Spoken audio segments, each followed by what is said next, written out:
ஆபரண உலகில் அரை நூற்றாண்டை கடந்த பாரம்பரியம். யாழ் சாரங்கா நகை மாடம். மங்களம் பொங்கும் மாங்கல்யம் மற்றும் மங்கள நகைகள், வஞ்சியர் கரங்களில் கொஞ்சி விளையாடும் வளையல்கள், மோதிரங்கள், செயின் வகைகள் வேறெங்கும் காணவியலா சிங்கப்பூர் வடிவங்களில் யாழ் கஸ்தூரியார் வீதி இலக்கம் 187 கீழ் 1 சாரங்கா நகை மாடம். வெஸ்டர்ன் யூனியன், ரியா, மணிகிராம் மூலமாக வெளிநாடுகளில் இருந்து அனுப்பப்படும் பணத்தை இலகுவாக பெற்றுக்கொள்ளும் நாணய மாற்றுச் சேவையும் உண்டு.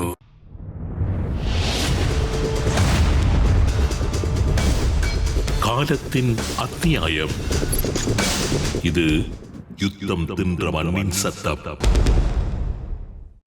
இலங்கையின் உள்நாட்டு போரின் இறுதி நாட்களில் வடக்கு மற்றும் கிழக்கு மாகாணங்களில், குறிப்பாக முல்லைத்தீவு மற்றும் கிளிநொச்சி காட்டுப் பகுதிகளில் தமிழீழ விடுதலை புலிகளால் மறைத்து வைக்கப்பட்டிருந்ததாக கூறப்பட்ட பெருமளவிலான தங்கம், பணம் மற்றும் நவரத்தினங்கள் அடங்கிய 4 பிரம்மாண்டமான கண்டெய்னர்கள் அப்போதைய பாதுகாப்பு தரப்பால் கைப்பற்றப்பட்டதாக சிங்கள காவல்துறை அதிகாரி ஒருவர் தன்னுடைய வலையொலி தளத்தில் தகவல்களை பரபரப்பாக பதிவு செய்திருந்தார்.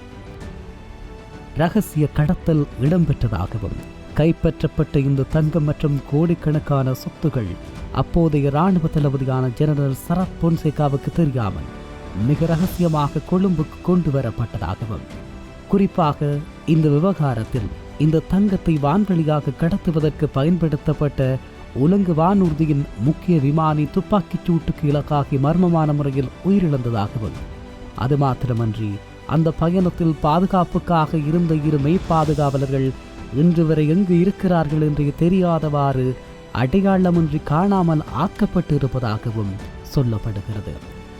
ஒரு பாரிய குற்றத்தை மூடி மறைக்க அதற்கு பயன்படுத்தப்பட்ட நபர்களையே அடுத்தடுத்து கொலை செய்யும் ஒரு குற்றச்சங்கிலி இங்கு அரங்கேறியுள்ளதாக அந்த காணொளியில் குறிப்பிடப்படுகிறது. தற்போது இந்த விடுதலை புலிகளின் தங்கம் மற்றும் விமானி கொலை விவகாரம் தொடர்பாக குற்றப்புலனாய்வு திணைக்களம் தீவிர விசாரணைகளை ஆரம்பித்துள்ளது. இப்படியான ஒரு சூழலில் 2019 ஆண்டு ஏப்ரல் மாதம் 21ஆம் தேதி 279 அப்பாவி உயிர்களை பலிகொண்ட உயிர்த்த ஞாயிறு பயங்கரவாத தாக்குதலின் பின்னணியில் உள்ள நிழலுலக தொடர்புகள் குறித்து அடுத்தடுத்து தகவல்களும் அம்பலமாகி வருகிறது. இந்த நிலையில் பெத்தா என்பவர் கொடுத்த வாக்குமூலம். இராணுவ புலனாய்வு பிரிவின் தகவல் வழங்குநராக செயற்பட்ட பெத்தா என்பவரே சஹ்ரான் உள்ளிட்ட IS பயங்கரவாதிகள் வெள்ளைவானில் கட்டுவாப்பிட்டி தேவாலயத்திற்கு வந்தபோது அப்போதைய புலனாய்வு பிரிவின் பிரதானி சுரேஷ் சாலவின் உத்தரவின் பெயரில் அந்த இடங்களை நோட்டமிடச் சென்றிருந்தார். தற்போது பெத்தா இந்த உண்மைகளை அதிகாரிகளிடம் முழுமையாக வாக்குமூலமாக அளித்துள்ளார். சுரேஷ் சாலையின் தொலைபேசியின் ரகசியம், இந்த தாக்குதல்களோடு தொடர்புடைய முக்கிய இராணுவ மற்றும் அரசியல் புள்ளிகள் தொடர்புகளை வெளிக்கொண்டு வர CID முயன்ற போது முன்னாள் தேசிய புலனாய்வு பிரிவு பணிப்பாளர் சுரேஷ் சாலையை தனது மொபைல் போனின் பாஸ்வேர்ட் தனக்கு நிலவில்லை என கூறி விசாரணையை முடக்க முயன்றுள்ளார். தற்போது கைது அச்சம் மற்றும் விசாரணைகளிலிருந்து தப்பிப்பதற்காக கொழும்பு தேசிய மருத்துவமனையில் அனுமதிக்கப்பட்டு உணவை தவிர்த்து சாலை நாடகம் ஆடுவதாக குறிப்பிடப்படுகிறது. அவருக்கு மூக்கு வழியாக குழாய் மூலம் ஊட்டச்சத்துக்கள் வழங்கப்பட்டு வருகிறது. இந்த விசாரணைகளில் இருந்து நேர்மையான அதிகாரியான சானியா அபேசகரவை நீக்க வேண்டும் என்பதே சலையின் தற்போதைய பிரதான கோரிக்கையாக இருந்து வருவதாக சொல்லப்படுகிறது. இந்த நேரத்திலேதான் உறைந்து கிடக்கக்கூடிய நிறையவே உண்மைகளை நாங்கள் தேட வேண்டியிருக்கிறது. கடந்த காலங்களில் இலங்கையில் அரங்கேறிய கடத்தல்கள், படுகொலைகள் மற்றும் வெள்ளை பேன் கடத்தல் கலாச்சாரத்தின் பின்னணியில் இருந்த அரசியல் சூத்திரதாரிகள் இன்று சட்டத்தின் முன் தப்பியோட முடியாத நிலைக்கு தள்ளப்பட்டுள்ளனர். குறிப்பாக கடந்த காலங்களில் ஒட்டுமொத்த நாட்டையும் அச்சத்தில் வைத்திருந்த முன்னாள் ஜனாதிபதி கோட்டாபாய ராஜபக்ச தற்போது சட்டத்தின் பிடியில் இருந்தும் சர்வதேச பயணத்தடைகளில் இருந்தும் தப்புவதற்காக அனுராதபுரம், கதிர்காமம், தம்பிள்ளை போன்ற பகுதிகளுக்கு சென்று ஆன்மீக கர்மங்களில் ஈடுபட்டு பரிகார பூஜைகளை செய்து வருவதாக இந்த காணொளியில் அஜித் தர்மபால விமர்சித்திருக்கிறார். அஜித் தர்மபாலவினுடைய இந்த காணொளிகளில் சொல்லப்படுகின்ற அந்த இரகசியங்கள் சிங்கள தரப்புகளோடு நிறுத்தப்படக்கூடாது என்பதற்காக உங்களோடு பகிர்ந்து கொள்கிறோம்.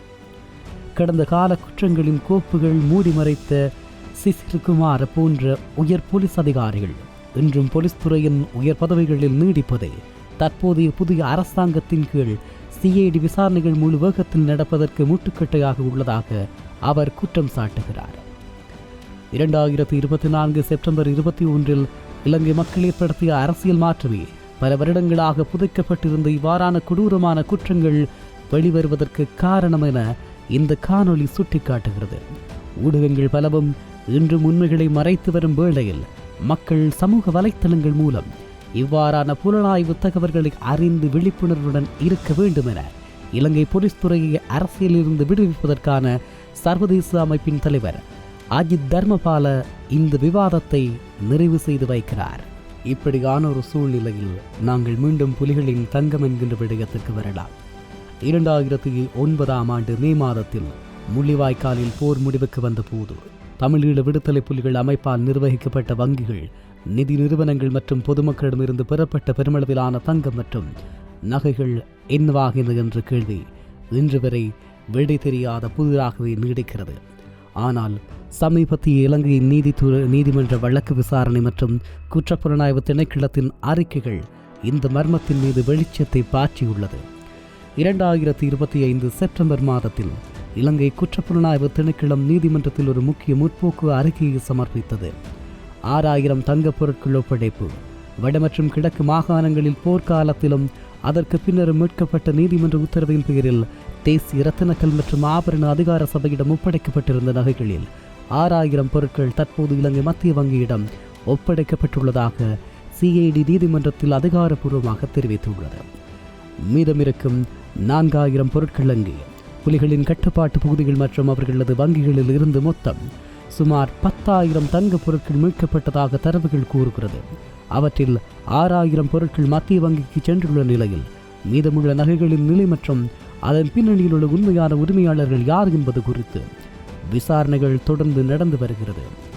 இந்த தங்கப் பொருட்கள் அனைத்தும் புலிகள் அமைப்புக்கு சொந்தமானவை மட்டுமல்ல.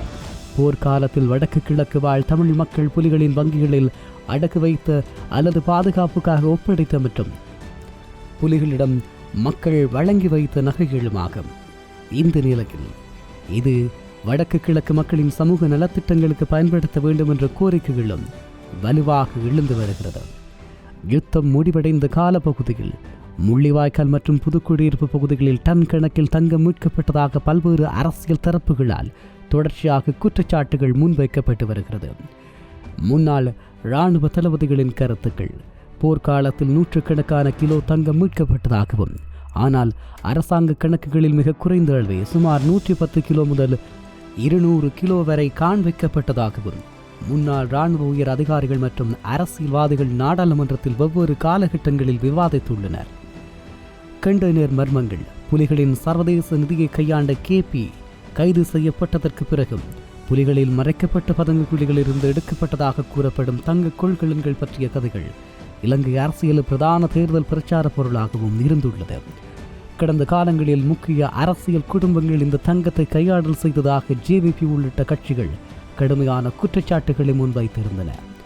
யுத்தம் முடிந்து 17 ஆண்டுகள் நெருங்கும் நிலையிலும் முல்லைத்தீவு, புதுக்குடியிருப்பு மற்றும் முள்ளிவாய்க்கால் பகுதிகளில் புலிகளின் தங்கம் புதைக்கப்பட்டிருப்பதாக கூறி பாதுகாப்பு படையினரின் ஆதரவுடன் அல்லது இரகசிய கும்பல்களால் அவ்வப்போது அகழ்வாராய்ச்சிகள் நடத்தப்படுவது தொடர்கதையாகியுள்ளது.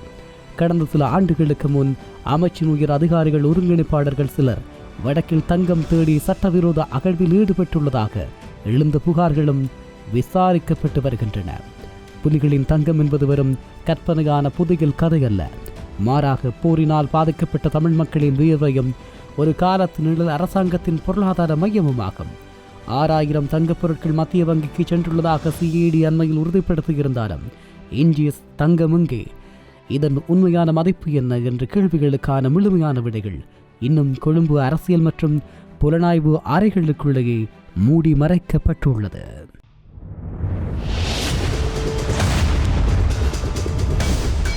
காலத்தின் அத்தியாயம்.